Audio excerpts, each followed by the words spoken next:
KPK. Maka sore hari ini juga sudah hadir tengah-tengah kita praktisi hukum, Bapak Nur Majito. Saya akan menampilkan CV beliau. Selamat sore Pak Nur Majito sebelumnya. Izin Pak Nur Majito, apakah sudah hadir bersama kita di ruang virtual ini? Bapak Nur Majito, SH.MH, Public Administration dan juga Legal Counsel. Lanjut. Memasuki dunia pengacara sejak tahun 2009 dengan fokus pada hukum publik, hukum administrasi pemerintahan, tata usaha negara, dan hukum bisnis. Kemudian aktivitas beliau saat ini membela perkara di pengadilan tata usaha negara, membela perkara di pengadilan negeri, mengajukan judicial constitution di Mahkamah Konstitusi, dan yang beliau juga aktif menulis buku-buku publikasi beliau terkait tentang birokrasi dalam lilitan praktek politik kekuasaan pada tahun 2002, refleksi hukum birokrasi pada tahun 2009, kontekstualitas hukum acara pengadilan tata usaha negara tahun 2020, dan buku kontekstualitas hukum administrasi pemerintahan yang saat ini sedang on progress publish. Moga-moga lancar Pak Nur Majito dengan publikasinya. Tanpa berpanjang lebar lagi, kami akan masuk ke materi karena kami menunggu-nunggu nih terkait dengan sumber hukum yang akan disampaikan oleh Pak Nur Majito. Untuk materinya. Terima kasih. Assalamualaikum warahmatullahi wabarakatuh. Judul yang kami kemukakan pada webinar ini adalah kerugian negara dan kerugian keuangan negara. Ini kita mulai dengan suatu pertanyaan bahwa kata kunci dari persoalan ini ada dua hal menurut kami. Pertama, keuangan negara itu merupakan salah satu unsur pokok penyelenggaraan pemerintahan. Kedua, korupsi tidak hanya merugikan keuangan negara, tapi juga merupakan pelanggaran hak asasi, hak sosial, dan ekonomi rakyat. Nah, dari topik ini, dari perspektif hukum, adalah mempertanyakan bagaimana Badan Pemeriksa Keuangan ini meneruskan temuan pemeriksaan yang ditengarai memiliki unsur pidana diajukan ke aparat penegak hukum. Ini topik yang akan kami kemukakan. Sebelumnya, ingin saya mengedepankan legalitas BPK melakukan pemeriksaan pengelolaan keuangan dan tanggung jawab keuangan negara. Legalitasnya adalah atribusi dari pasal 23E Undang-Undang Dasar 45. Dari atribusi tersebut, negara membangun struktur arsitektur hukum yang menyangkut keuangan negara. Pertama, memberikan kewenangan kepada pemerintah, yaitu Kementerian Keuangan, dengan Undang-Undang Nomor 17 tentang Keuangan Negara dan Undang-Undang Nomor 11 tentang Perbendaharaan Negara. Nah, ada satu lagi atribusi kepada Badan Pemeriksa Keuangan, yaitu terbitnya Undang-Undang tentang pemeriksaan pengelolaan dan tanggung jawab keuangan negara dan Undang-Undang tentang Badan Pemeriksa Keuangan. Di situ ada Badan Pemeriksa Keuangan yang sebagai subjek yang melakukan pemeriksaan dan instrumennya adalah Undang-Undang tentang pemeriksaan pengelolaan.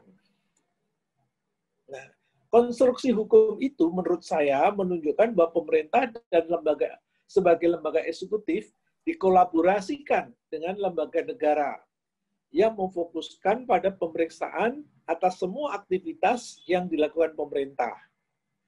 Dengan harapan agar semua uang negara yang berasal dari pajak rakyat dapat dipertanggungjawabkan secara baik guna mencapai tujuan negara. Fokus kita adalah membahas soal pemeriksaan keuangan negara yang menjadi tugas dari Badan Pemeriksa Keuangan. Untuk lebih familiarnya, sebelumnya akan kami jelaskan pengertian pemeriksaan. Pemeriksaan adalah proses identifikasi masalah, analisis, evaluasi yang dilakukan secara independen, objektif, dan profesional berdasarkan standar pemeriksaan untuk menilai kebenaran, kecermatan, kredibilitas, keandalan informasi mengenai pengelolaan dan tanggung jawab keuangan negara. Itu diatur di Undang-Undang Perbendaharaan Negara. Nah, sekarang kita sebut, apa yang kita pengertian dengan pengelolaan keuangan negara? Pengelolaan keuangan negara adalah keseluruhan kegiatan pejabat pengelola keuangan negara sesuai dengan kedudukan dan kewenangannya yang meliputi perencanaan, pelaksanaan, pengawasan, dan pertanggungjawaban. Ketiga, apa tanggung jawab keuangan negara adalah kewajiban pemerintah untuk melaksanakan pengelolaan keuangan negara secara tertib, taat pada peraturan perundang-undangan, efisien, ekonomis, efektif, transparan. Nah, berkaitan dengan soal-soal temuan yang tadi dikemukakan oleh dua pembicara sebelumnya, yang menarik yang kita harus pahami sekarang adalah ada dua pengertian yang kita temukan di dalam perundang-undangan, yaitu apa bedanya kerugian negara dan kerugian keuangan negara. Dari dua frasa tersebut, mana yang berdampak pidana, mana yang berdampak administratif. Sebagaimana kita ketahui bersama, kita diwarisi oleh suatu undang-undang di bidang tindak pidana korupsi, dikenalkannya adanya sebutan kerugian negara. Sebagaimana diatur Undang-Undang tahun 1999. Nah, berapa tahun kemudian, 5 tahun kemudian, keluarlah Undang-Undang tentang Perbendaharaan Negara. Di situ baru muncul pengertian kerugian negara. Apa itu kerugian negara? Adalah suatu kekurangan uang, surat berharga, barang yang nyata, pasti jumlahnya sebagai akibat perbuatan hukum, baik sengaja maupun lalai. Tadi sudah dikemukakan oleh pembicara sebelumnya. Dari rumusan Undang-Undang Perbendaharaan Negara tersebut dapat diartikan bahwa pengertian kerugian negara adalah identik dengan kerugian negara. Sama-sama. Rumusan Undang-Undang Perbendaharaan Negara mengatakan bahwa keuangan negara adalah semua hak, kewajiban negara yang dapat dinilai dengan uang, serta segala sesuatu hak berupa uang maupun barang yang dapat dijadikan milik negara berhubungan dengan pelaksanaan hak dan kewajiban tersebut. Oleh karena itu sangat logis kalau kita membahas masalah kerugian negara harus dikaitkan dengan pengertian keuangan negara. Dalam Undang-Undang Perbendaharaan Negara disebutkan pengertian kerugian negara adalah hilang, kekurangan, atau berkurangnya. Itu ada tiga kata yang menarik, hilang, kekurangan, dan berkurangnya. Tadi sudah dikemukakan oleh pembicara sebelumnya, ada yang hilang, ada yang kurang, ada berkurangnya. Sehingga dengan demikian rumusan kerugian negara adalah hilangnya atau berkurangnya hak kewajiban negara yang nyata pasti dapat dinilai dengan uang akibat suatu perbuatan melawan hukum.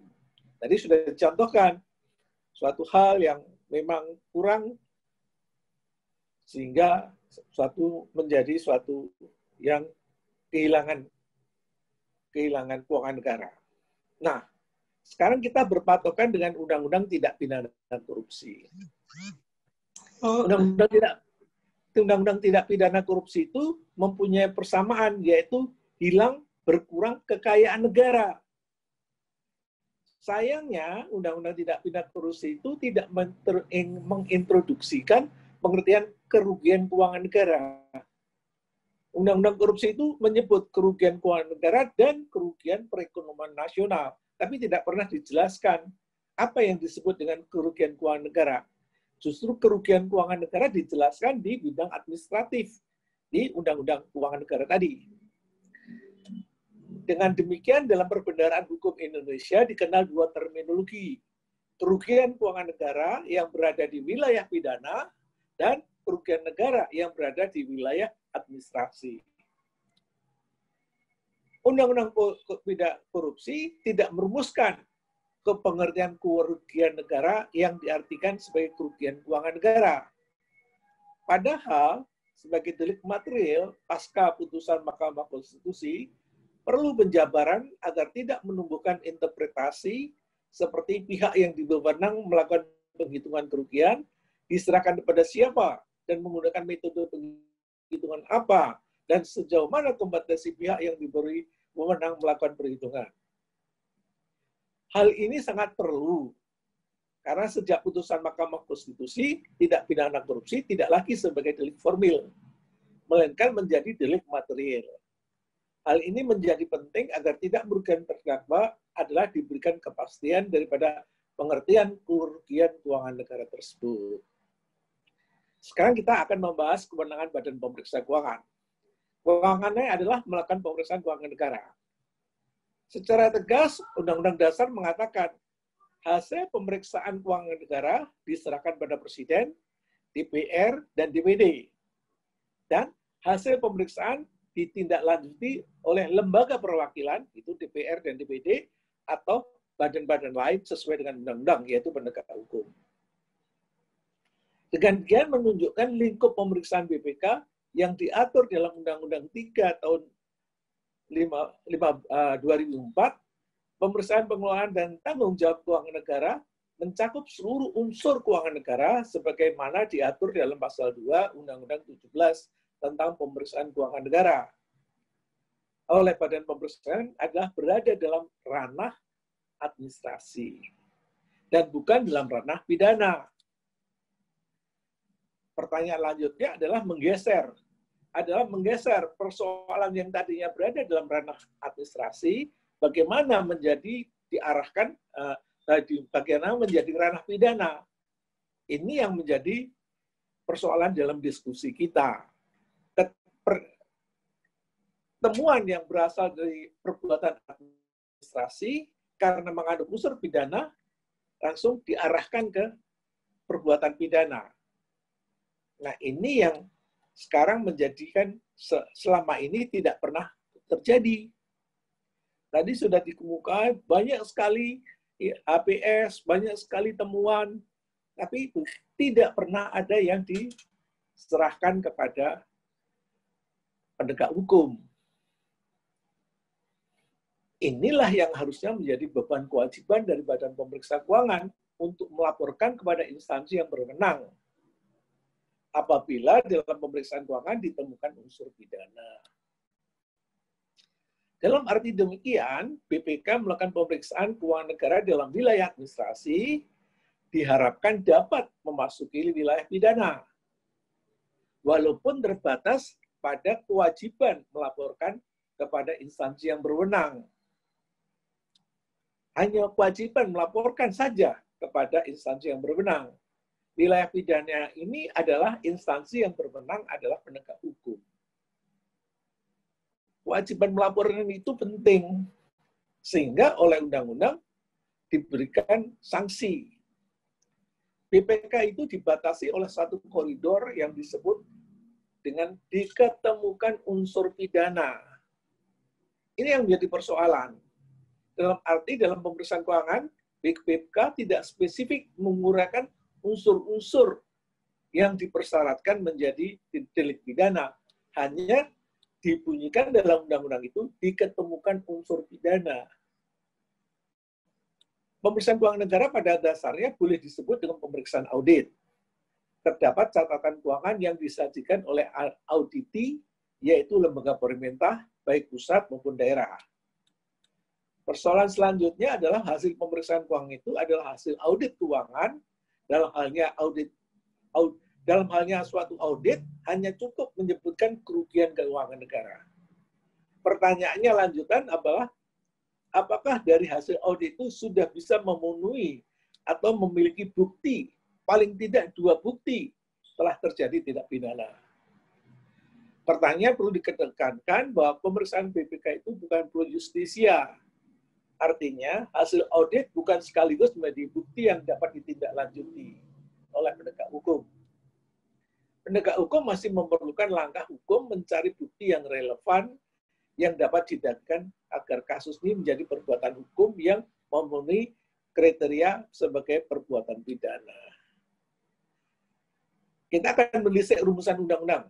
Menurut hukumnya begini, kekurangan uang, surat berharga, dan barang yang nyata dari pasti jumlahnya sebagai akibat perbuatan melakukan hukum. Rumusan hukum itu diatur di dalam Undang-Undang Perlindungan Negara Dan mengenai lingkup keuangan negara diatur dalam pasal 2 Undang-Undang tentang Keuangan Negara. Dari rumusan itu dapat dikatakan bahwa frasa berkurang keuangan negara sebagai akibat perbuatan melawan hukum dapat disebut dengan hilang.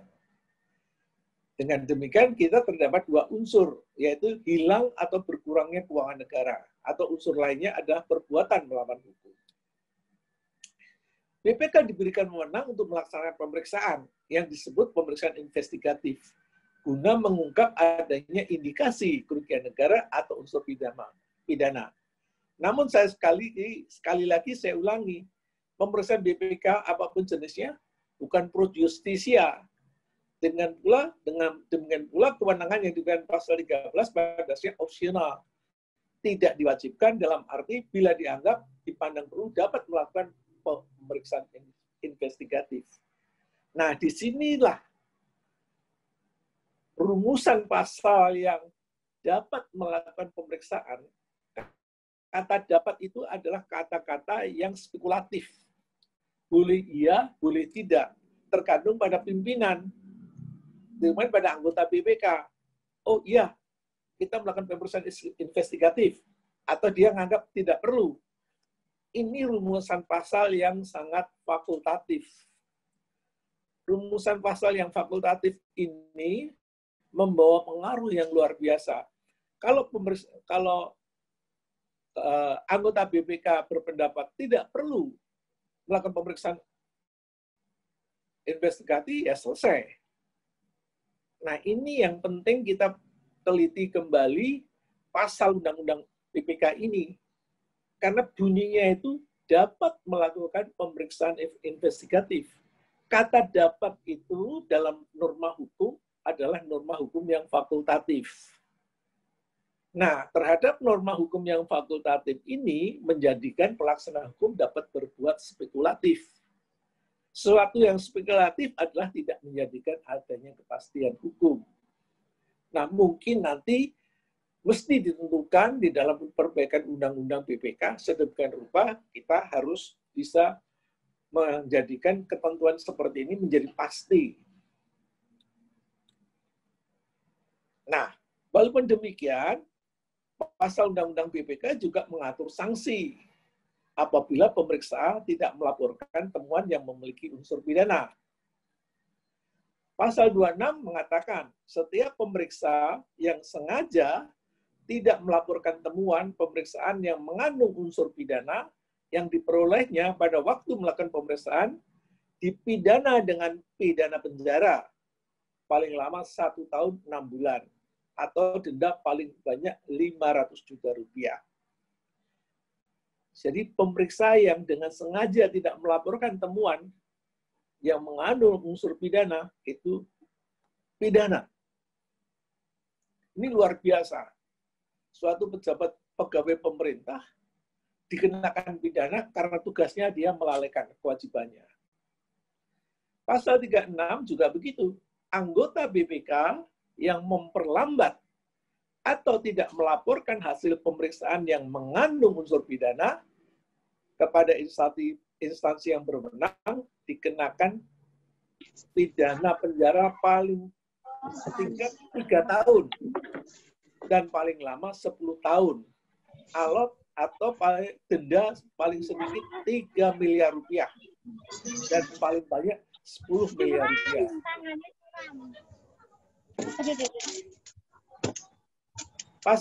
Pasal ini juga penting ya kita ketahui bahwa anggota BPK itu juga dikenakan pidana kalau dia mempergunakan bahan, data, informasi, atau dokumen lainnya yang diperolehnya pada waktu melakukan tugas dengan melampaui batas wewenangnya dikenakan pidana 3 tahun.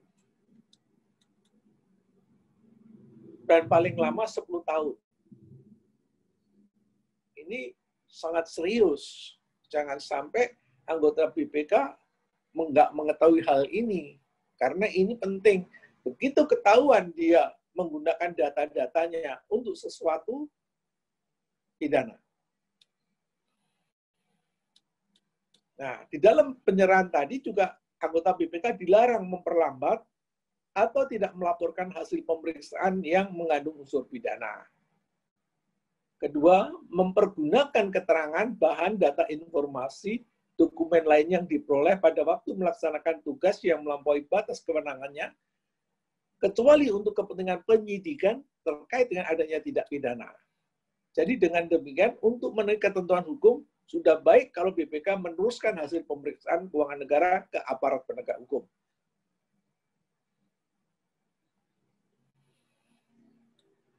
Soal nanti di pihak penegak hukum tidak ditanggapi atau tidak dilaksanakan rekomendasi BPK ini, itu sudah areanya penegak hukum. Jadi BPK sudah cukup menyerahkan itu kepada penegak hukum. Pada saat dia menyerahkan itu, perbuatan itu sudah cukup buat anggota BPK.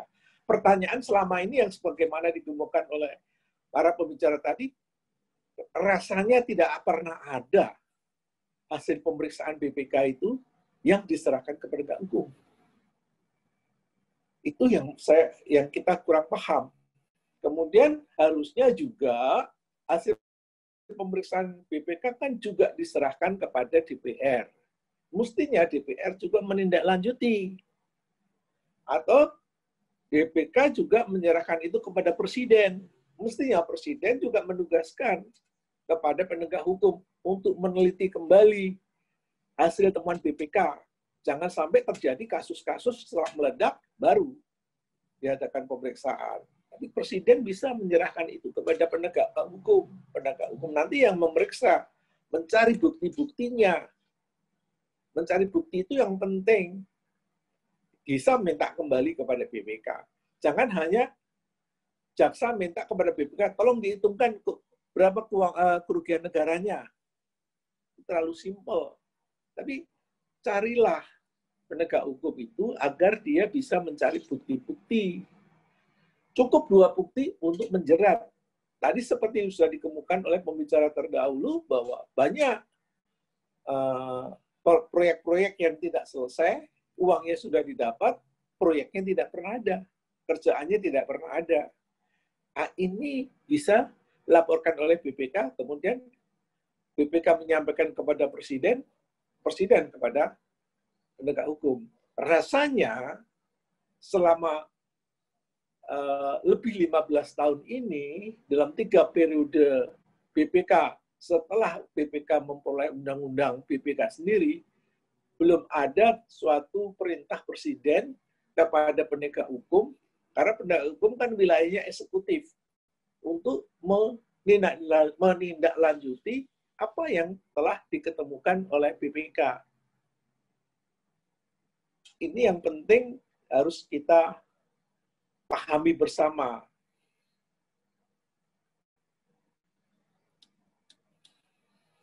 Satu contoh tadi sudah dikemukakan, apa yang disebut dengan kerugian keuangan negara, apa yang disebut dengan total loss, seperti diketemukan oleh BPK, ada pekerjaan fiktif. Pekerjaan itu tidak dilakukan, tetapi dokumen direkayasa seakan-akan melakukan pekerjaan sehingga terjadi pembayaran atas pekerjaan yang dilakukan. Ini yang kita sebut dengan total loss. Terus penggunaan keuangan negara untuk pribadi, untuk pengadaan barang dan jasa, itu juga yang kita artikan sebagai total loss. Terus pengeluaran belanja barang jasa oleh pejabat yang tidak berwenang melakukan transaksi, dalam arti pejabat tadi tidak mempunyai otorisasi pengadaan barang dan pencairan keuangan, pengeluaran ini tidak diakui. Kemudian yang disebut dengan total loss itu adalah aset pemerintah hilang atau digunakan pihak yang tidak berhak. Itu yang disebut dengan total loss. Sekarang satu contoh, total loss dengan pengecualian. Misalnya sekarang ada pembangunan jembatan besi yang roboh, menjadikan jembatan itu tidak berfungsi.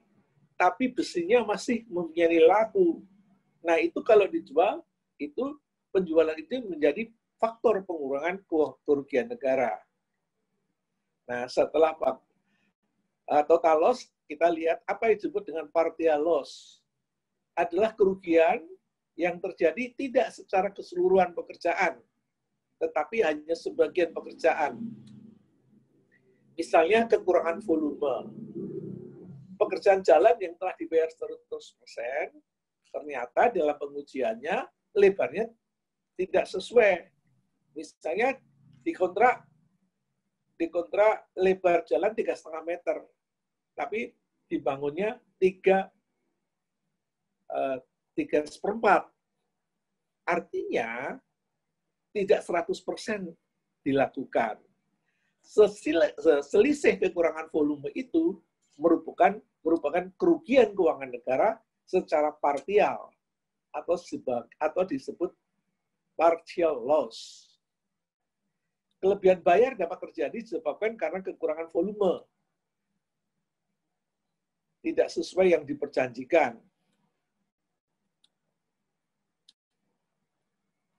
Dan selanjutnya, apa yang dalam pengertian partial loss itu adalah spesifikasi pekerjaan pengadaan barang perangkat komputer.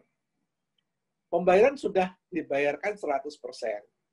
Dalam kenyataannya, oleh pengujian ahli menunjukkan fisik itu maupun volume maupun kualitasnya secara teknis tidak sesuai atau lebih rendah dari yang diperjanjikan atau tidak dilakukan 100%.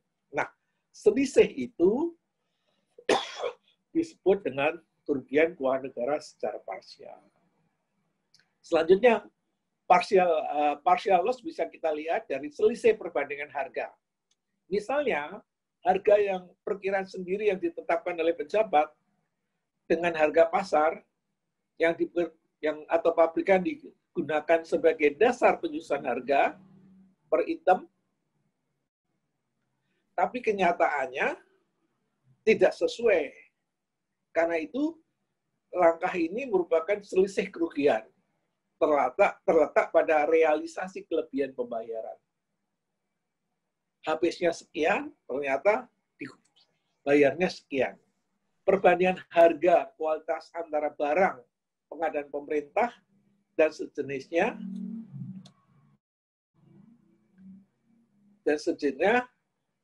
tidak sama pada waktu pembuatan.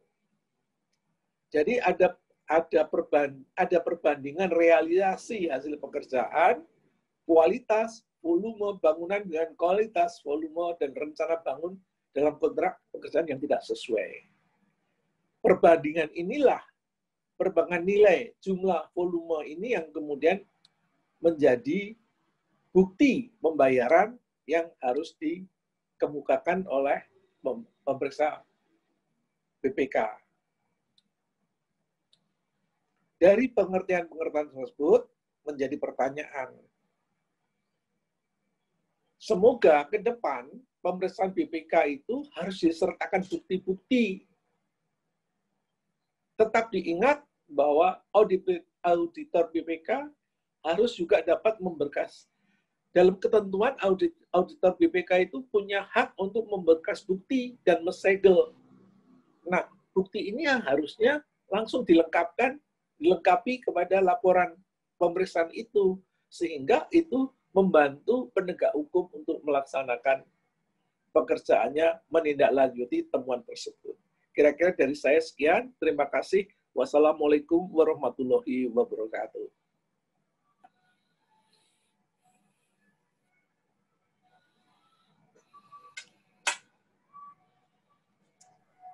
Baik, terima kasih Pak Nurmajito atas penyampaiannya. Ada beberapa yang saya highlight bahwa hasil audit BPK bukan menjadi satu-satunya alat bukti. Penegak hukum membutuhkan alat bukti yang relevan lainnya.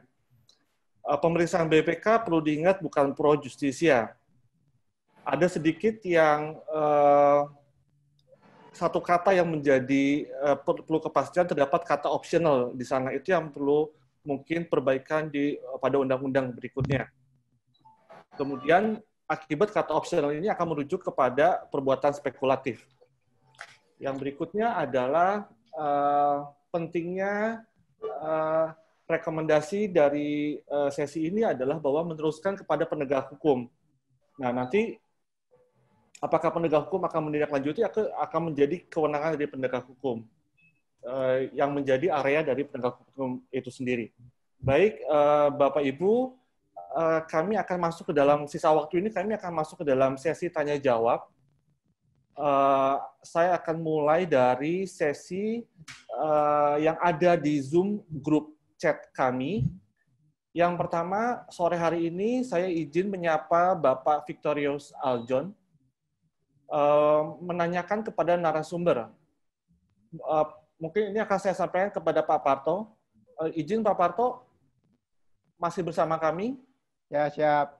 Ya, Pak. Pak, ada Siap. pertanyaan Pak dari audiens. LHP BPK RI yang belum ditindaklanjuti lebih dari 24 bulan dan tidak terbit SKJTM, apakah boleh dibawa? Bentar, Pak. Apakah boleh dibawa ke APH? Apakah pasal pembiaran terhadap LHP BPK yang tidak ditindaklanjuti berlaku juga untuk kepala daerah? Apakah BPK juga melakukan pembiaran terhadap hal tersebut jika lama temuan yang tidak selesai ditindaklanjuti? Ini moga-moga bisa memecah pertanyaannya Pak Suparto. Monggo Pak. Ya. Terima kasih moderator. Terima kasih kepada saudara penanya. Ini sangat menarik dan menggelitik kita semua. Tadi saya kemukakan kejelasan tentang sanksi terhadap pejabat yang tidak menindaklanjuti hasil pemeriksaan BPK itu perlu perhatian dan mendapat kejelasan. Siapa yang harus menjelaskan sebetulnya di sini? Ada 3 hal. 1, Badan Pemeriksa Keuangan. Karena ini kaitannya dengan Undang-Undang Pemeriksaan Keuangan Negara, Undang-Undang Pemeriksaan Pengelolaan dan Tanggung Jawab Negara. 2, Pemerintah. Pemerintah. Karena apa? Yang bertanggung jawab di dalam pengelolaan dan tanggung jawab keuangan negara. Tentunya ada urutan secara hierarkis dari presiden sampai yang paling bawah. Siapa sebetulnya pejabat yang diberi kewenangan untuk memberi jawaban tindak lanjut hasil pemeriksaan BPK. Yang ketiga, aparat penegak hukum. Ini ada 2 ketentuan dalam satu undang-undang yang perlu ada ketegasan. Ya. Yaitu pasal 20 ayat 1 dan pasal ayat 5 dikaitkan dengan pasal 26 ayat 2 undang-undang yang sama.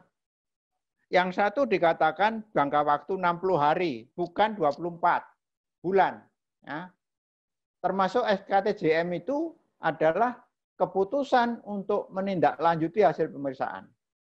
Kalau belum siap dalam waktu 6 bulan, dikasih waktu 60 hari itu untuk menjawab. Ya, kami akan lakukan tindak lanjut. Berdasarkan ini, kami sedang begini. Itu sudah menindaklanjuti meskipun nanti belum persis sampai 60 hari. Nah, yang dimaksud 60 hari itu sama sekali tidak menindaklanjuti. Ya. Kalau 24 itu SKTJM, itu artinya SKTJM bisa disebutkan oleh BPK kalau itu berkaitan dengan bendara.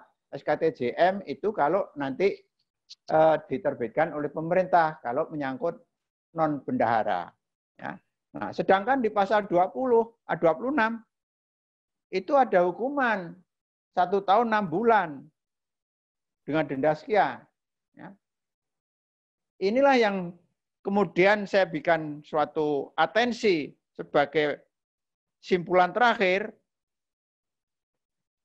bahwa apa yang terjadi sekarang ini termasuk tindak lanjut hasil pemeriksaan yang tidak patuh, ya, itu ada kejelasan tentang regulasi. Ada prosedur hukum yang harus dibuat untuk melaksanakan pasal 20 dan pasal 26. undang-undang ini sudah 16 tahun. Undang-undang BPK sudah 14 tahun. Apa jadinya? Nah, ini berarti itu satu dari segi regulasi. Dari pejabat itu ada yang mengatur nanti ditetapkan siapa yang bertanggung jawab untuk memberikan tanggapan. Ya, bisa juga kalau di daerah gubernur, bupati, wali kota. Ya, kalau di pusat mungkin menteri atau siapa. Tingkat paling atas adalah presiden. Kalau itu nanti sudah semuanya. Ini yang ketiga prosedurnya harus ditempuh. Prosedur apa? Peraturan pelaksanaannya apa nih? Ada prosedur hukum yang harus ditempuh. Istilahnya hukum acaranya harus ada. Ini kompetensi BPK, pemerintah, aparat penegak hukum duduk bersama nih supaya tidak timbul hal-hal yang tidak ada efek jeraknya. Kemudian yang pejabat itu biasanya di depan kan saya katakan ketidakpatuhan yang berakibat kerugian negara atau ada unsur pidana itu bisa masif, bisa sistematis, berjamaah, bisa juga atasan ikut terlibat atau orang-orang di sekitarnya atau pihak luar. Ya, banyak, tapi intinya yang paling bertanggung jawab adalah pejabat. Jadi secara de facto ataupun secara de jure sebetulnya ini bisa masuk ranah hukum pidana malahan. Ya, terima kasih. Baik, terima kasih Pak Parto. Semoga Pak bisa menjawab pertanyaan dari Pak Victorius.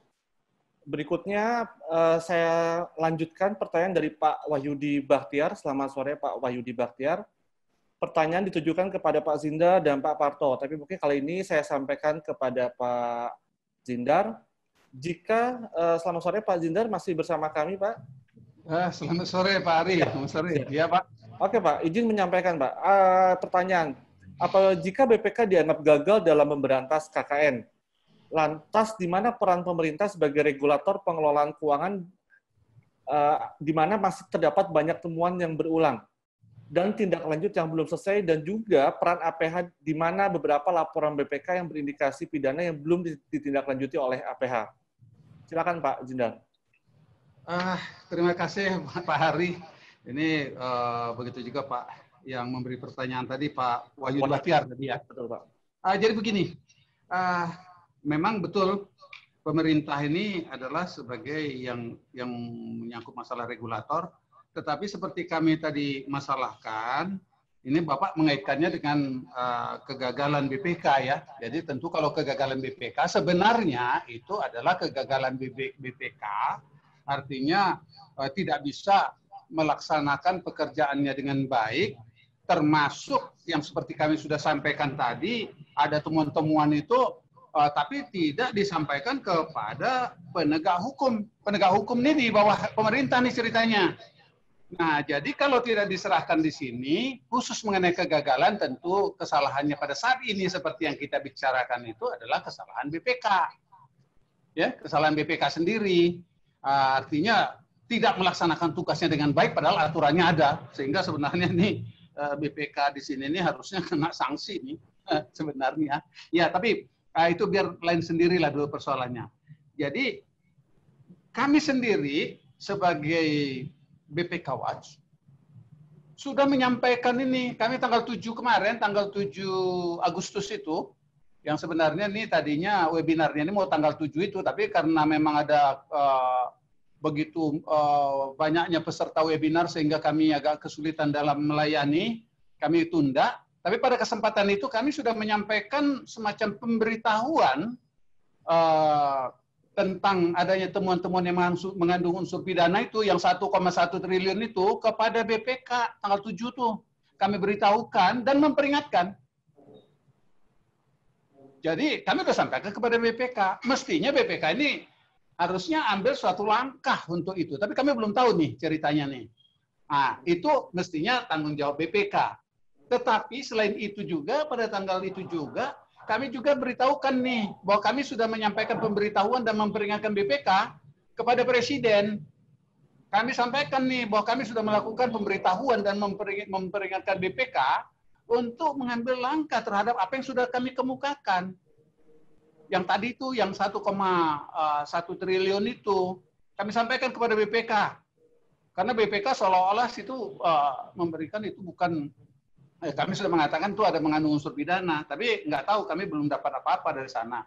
Nah, selain daripada itu kami sampaikan ke Presiden, kami sudah sampaikan loh itu. Nah, kami sampaikan juga masalah-masalahnya.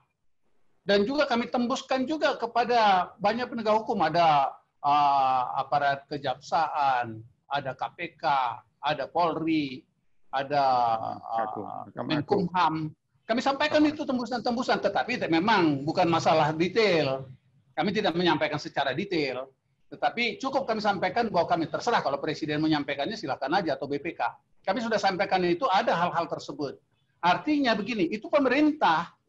Tentunya kalau pemerintah itu sebagai regulator, mestinya Presiden dengan bawah-bawahannya itu tadi, ke bawah-bawahnya itu harus mengambil tindakan apa? Menanyakan kepada BPK, kira-kira gimana itu? Apa persoalannya? Karena dia ini menjadi regulator ini tadi. Karena penting. Ya pantesan aja kalau gitu. Kira-kira gitulah. Artinya pemerintah jadi sadar mestinya. Karena dia regulator, mestinya mempertanyakan ini juga. Atau aparat penegak hukum tadi mempertanyakan juga, menanya pada Presiden, ini gimana nih? Kira-kira gitulah bahasanya. Nah, ini jadi itu saya kira karena dia berada di bawah Presiden, ya ini bisa mengambil langkah yang aktif untuk itu. Saya kira itu Pak, barangkali kurang lebih mohon maaf. Baik, terima kasih Pak Marbun. Berarti sebetulnya ICAO dalam hal ini sudah memberikan kontribusi ya Pak untuk sebagai lembaga independen untuk menyampaikan kepada BPK. Baik. Izin saya melanjutkan pertanyaan lagi dari, ini sudah disinggung tadi terkait dengan opini WTP oleh Pak Parto sebetulnya. Dari Pak Alpiswanto, selamat sore, saya menyapa Bapak Alpiswanto. Kalau BPK gagal dalam memberantas korupsi, kenapa opini atas pemeriksaan LKPD masih terus memberikan opini WTP? Nah, mungkin Pak Parto bisa memberikan jawaban, Pak, atau perspektifnya? Karena tadi opini WTP disampaikan oleh Bapak Parto. Ya, baik. Terima kasih. Ini perlu ada pencerahan ini. Bukan hanya bagi publik. Bagi pemerintah sendiri harus ada pencerahan. Gubernur, bupati, menteri harus tahu bahwa meskipun WTP tidak menjamin pengelolaan dan tanggung jawab keuangan negara itu seiring dengan WTP. Ini ada rel kereta yang sendiri-sendiri. WTP jalan, ketidakpatuhan jalan. Nah, ini karena jenis pemeriksaannya berbeda. Yang satu jenis pemeriksaan keuangan dikhususkan pada laporan keuangan. Itu meriksa tentang kewajaran penyajian dari apa yang telah dilakukan. Secara formal, secara material enggak. Kelengkapan dan sebagainya. Kepatuhan, lalu sistem pengendalian direknya. Tetapi pemeriksaan yang berikutnya adalah pemeriksaan dengan tujuan tertentu. Sudah ada tujuan tertentu ini. Ya, arahnya kepada apa? Bisa nanti kepada investigasi. Kalau harus dilengkapi dengan temuan unsur pidana. Nah, ini berbeda. Kalau tadi dikatakan PDTT atau pemeriksaan dengan tujuan tertentu, itulah yang dibahas oleh Pak Marbun. Kayak begitu itu hasilnya. Tapi penyajian dalam laporan keuangan itu lengkap, wajar, nggak ada yang krusial atau signifikan menjadi perhatian. Kalau pemerintah daerah dapat WTP, ini juga dapat, hadiah nih. Ya, hadiah karena dinilai tertib dan sebagainya. Ini sendiri-sendiri. Oleh karena itu, BPK harus begitu tajam dan masyarakat harus diberi penjelasan pemerintah pun, ini pejabat-pejabat ini diberi penjelasan. Jangan merasa berbahagia kalau sudah mendapat WTP. Bagaimana nanti pemeriksaan BPK tentang dengan tujuan tertentu. Nah, kalau dua-duanya itu sejalan bagus, itu menjadi satu titik temu, artinya dua-duanya satu WTP, tapi pengelolaannya juga baik. Nggak ada ketidakpatuhan dan sebagainya. Itulah berhasil pemerintah melaksanakan pengelolaan dan tanggung jawab keuangan negara. Ya, Baik. Jadi beda. Ya, Pak. Terima kasih. Baik, terima kasih Pak Parto. Jadi perlunya pemahaman masyarakat terkait dengan opini WTP, bahwa opini WTP tidak menjamin tidak terjadinya fraud, tapi WTP hanya adalah kewajaran penyajian berdasarkan peraturan penyusunan laporan keuangan yang berlaku. Berikutnya saya pindah ke Zoom chat kami. Saya membaca dari Pak Tangga Mulyaman Purba menyampaikan pendapatnya, bukan pertanyaan. Beliau menyampaikan bahwa karena LHP setelah diserahkan ke lembaga perwakilan menjadi terbuka untuk umum, maka semua stakeholder berhak berperan serta menindaklanjutinya. Terima kasih Pak Tangga. Kami lanjut kembali ke grup chat kami. Saya tadi melihat satu pertanyaan dari Ibu Lilik Pujiwati. Selamat sore. Kita masih punya satu sesi lagi, satu pertanyaan lagi. Sekarang waktu sudah 5:54. Ibu Lilik Pujiwati, saya menyapa Ibu Lilik. Selamat sore, mohon izin bertanya. Apabila ada temuan BPK, izin Pak Zindar untuk boleh ikut berkontribusi. Selamat sore, mohon izin bertanya. Apabila ada temuan BPK belum ditindaklanjuti, kemudian ada pengaduan dari masyarakat atas kasus yang sama ditindaklanjuti oleh APH dan dilakukan proses pemeriksaan dan sebagainya. Yang ingin saya tanyakan, apakah dalam satu kasus yang sama, bolehkah ada double rekomendasi? Yang sama, misalkan ada unsur kerugian negara yang harus ditindaklanjuti oleh pihak tersebut dari LHP BPK dan hasil pemeriksaan APH. Baik Pak Zindar, apakah perlu diulang Pak? Izin. Ini Bu Lili nih. Iya Pak. Ini Bu Lili. Sebenarnya mungkin ini Pak Jito ini bisa Pak lebih Jito, apa ya, ya? betul Pak. Inilah saya bisa menjawabnya ini juga. Nanti barangkali karena ini kan ada orang yang APH mempermasalahkan, kemudian ada juga BPK. Jadi pengalaman kami juga, karena ini kan pengalaman nih. Betul Pak. Jadi biasanya kalau temuan itu sama, para penegak hukum tuh akan datang kepada BPK juga. Kami itu, saya kok jadi bilang kami ya, seolah-olah itu akan datang juga, paling tidak nanti kerugian negara, kerugian daerahnya itu akan ada satu ditanyakan juga kepada BPK. Tapi kalau mengenai rekomendasi kan begini, para penegak hukum itu bukan masalah rekomendasi. Rekomendasinya itu adalah yang dilakukan oleh BPK, apa itu yang biasa rekomendasi. Kalau penegak hukum itu kan tinggal masukkan ke pengadilan apa enggak, lanjut apa tidak. Sesudah diadukan sidik, ajukan atau tidak, bisa pantas masuk kepada ke ranah hukum untuk masuk ke peradilan atau tidak. Tapi mohon maaf nih, maksudnya Pak Jito nih. Nah, itu untuk aparat penegak hukum. Sedangkan BPK itu adalah ranah yang sifatnya administratif.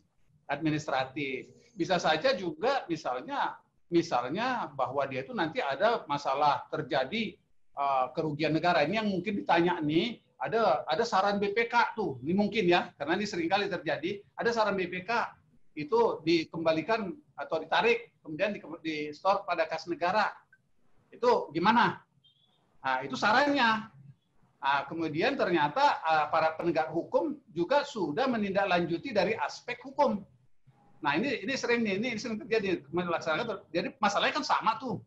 Cuman masalahnya sama, apakah itu berdasarkan pemeriksaan BPK ataukah memang para penegak hukum yang menemukan lebih dulu? Ini nggak tahu nih. Tapi kalau kebetulan sama, ya itu memang dari masing-masing terjadi unsurnya. Bisa saja dia terjadi. Jadi lihat case by case ini disarankan katanya di pemeriksaan, ternyata dia ada aspek hukum. Ini bisa jalan, artinya Tetapi biasanya sudah langsung, ini biasanya nih, aparat penegak hukum juga akan nanyakan kepada BPK, bagaimana tindak lanjutnya ini, bagaimana tentang apa, itu sudah ada biasanya koordinasi, Pak. Jadi biasanya koordinasinya itu, ya BPK itu nanti akan mengarah kerugian negara. Tapi kalau tidak, umpamanya terjadi, sudah ditindaklanjuti itu hasil pemeriksaannya, misalnya di store kas negara, di store kas daerah. Terus gimana? Ini permasalahannya, karena ada pula di peraturan itu bahwa sebenarnya meskipun sudah dikembalikan ke kas negara, dari aspek pidana, artinya aparat penegak hukum mempunyai hak. Dan dari aspek pidana, kalau nggak salah ya Pak Jito tadi, itu tidak, artinya walaupun sudah dikembalikan ke kas negara, tidak berarti menghilangkan dari aspek hukum. Artinya, ya penegak hukum masih bisa melanjutkannya, karena itu hak dia dari aspek hukum. Tapi mohon koreksi barangkali ini, Pak Jito ini. Ya. Saya kira itu yang bisa saya Pak barangkali Pak, tapi biasanya jarang terjadi seperti itu. Ya, hanya biasanya koordinasi akan diselesaikan secara lebih koordinatif. Saya kira begitu Pak. Baik. Sedikit sebelum menutup, rupanya Pak Suparto mau menambahkan di sini. Monggo Pak. Baik, terima kasih. Saya tambahkan sedikit yang dikemukakan Pak Marbun. Tadi saya kemukakan proses pengadilan, termasuk di sini adalah tipikor, tidak semuanya berasal dari laporan hasil pemeriksaan BPK. Karena tadi diungkapkan Pak Marbun sudah banyak tapi nggak dilaporkan. Kebetulan masyarakat, publik tahu. Ini diberi hak. Publik mempunyai hak untuk menyampaikan ini kepada instansi-instansi yang berwenang atau yang berkait, termasuk kalau ada temuan yang bersifat hukum. Tetapi di sana diatur prosedurnya apa, yang laporkan jelas, dilengkapi dengan bukti-bukti dan sebagainya. Kemudian dua-duanya nanti ketemu di proses pendidikan hukum, mulai dari penyelidikan, penyidikan, penuntutan sampai peradilan. BPK bisa mempunyai dua kewenangan, yaitu diberi kesempatan untuk menilai definitif dari kerugian negara yang terjadi akibat perbuatan melawan hukum tadi. Yang kedua, pada saat proses peradilan bisa diminta menjadi ahli, menerangkan untuk memberi kejelasan tentang kasus yang sedang diadili. Jadi ketemunya di sana. Masyarakat mempunyai hak untuk melaporkan hal-hal ini kepada instansi berwenang. Ada haknya, Pak. Ya. Jadi saya di sini mengatakan tidak semua pengadilan tipikor itu berasal dari LHP BPK. Banyak dari luar. Makanya saya katakan tadi, pengadilan tipikor lebih banyak dari LHP yang disampaikan ke APH. Ya. Makanya dikritisi oleh Pak Marbun. Terima kasih. Baik, Pak Parto. Terima kasih Pak atas tambahannya. Saya izin menyapa sebelumnya, menyampaikan ini agar bisa terakomodir semua. Rupanya ada yang ingin berdiskusi dengan Pak Nurmajito nanti, Pak. Saya ingin menyampaikan di sesi ini dari Hilal Hamzah Nur Said. Beliau inspektorat dari Pangkep ya. Nah, saya sampaikan di forum ini nanti akan Pak memohonkan untuk bisa berdiskusi lanjut dengan Pak Nurmajito. Baik, sudah saya sampaikan Pak Hilal Hamzah. Baik,